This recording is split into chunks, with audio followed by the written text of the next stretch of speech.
বৈষম্যবিরোধী ছাত্র আন্দোলনে আইনশৃঙ্খলা বাহিনীর গুলিতে প্রাণহানির ঘটনার প্রকৃত চিত্র তুলে ধরবে জাতীয় মানবাধিকার কমিশন। এসব ঘটনার তদন্ত শুরু করেছে সংস্থাটি। এর অংশ হিসেবে রাজধানী চাংখারপুলে নিহত আনাসের বাড়িতে যান কমিটির সদস্যরা।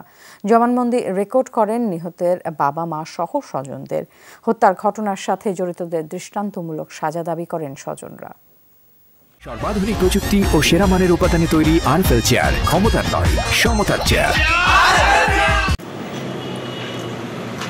৫ আগস্ট চাংখারপুল এলাকায় সরকার পতন আন্দোলনে যোগ দিয়েছিলেন গেন্ডারিয়া আদর্শ একাডেমির ১০ম শ্রেণীর ছাত্র শাহরিয়ার খান আনাস। সকাল ১১টার দিকে পুলিশের গুলিতে ঘটনাস্থলে মারা যায় সে। ওই দিনই মরদেহ দাফন হয়।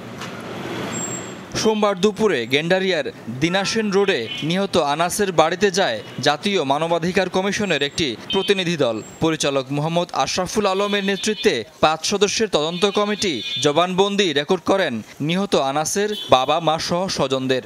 পরিচালক বলেন, শান্তিপূর্ণ কোটা আন্দোলন কেন অশান্ত হয়ে উঠল, কেন এত প্রাণহানি হলো তা খুঁজে বের করবে মানবাধিকার কমিশন। এরই মধ্যে হতাহতদের স্বজন এবং হাসপাতালের সংশ্লিষ্টদের জবানবন্দি নেওয়া হয়েছে। আমরা একটা এক্সক্লুসিভ একটা তদন্ত করার চেষ্টা করছি এবং আমরা আশা করি একটা পিকচার আমরা জাতীয় মানবাধিকার কমিশনের পক্ষ থেকে আমরা উপস্থাপন করতে পারবো এবং সরকারকে আমরা যথাযথ ব্যবস্থা নেওয়ার জন্য সুপারিশ করব। টোটাল মানবাধিকারের দৃষ্টিকোণ থেকে আমরা তদন্ত করছি এবং আমরা এটা যাতে বিচার, এই হত্যাকাণ্ডের বিচার, এই আহত নিহতের বিচার, এই ক্ষয়ক্ষতির যাতে বিচার হয়। আনাসের শূন্যতা কোনোভাবেই পূরণ করা সম্ভব না বলে জানান তার বাবা। আন্দোলনে নিহতদের আত্মত্যাগ যেন কোনোভাবেই বিফলে না যায় সেদিকে লক্ষ্য রাখতে সরকারের প্রতি আহ্বান জানান তিনি। দেশটার জন্য শহীদ হয়েছে, যে ওর জীবনটাকে ও উৎসর্গ করে গেছে, বিলীন করছে এই দেশটার জন্য। তো দেশের কাছে আমি একটাই বলবো যে আমার বাচ্চার মতো যারা শহীদ হয়েছে এই রক্তের যেন বিফলে না যায়।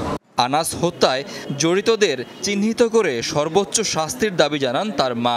আইন শৃঙ্খলা বাহিনী হচ্ছে জনগণের বন্ধু, যারা বন্ধু হয়ে বন্ধুত্বের পরিচয় না দিয়ে শত্রুর ভূমিকায় এভাবে নিরস্ত্র বাঙালির উপর, ছাত্র জনতার উপর গুলি চালায়, তাদের বিচার অবশ্যই চাই।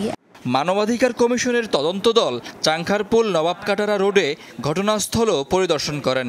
প্রত্যক্ষদর্শীদের বক্তব্য রেকর্ড করেন তারা। শাকিল হাসান, যমুনা নিউজ, ঢাকা।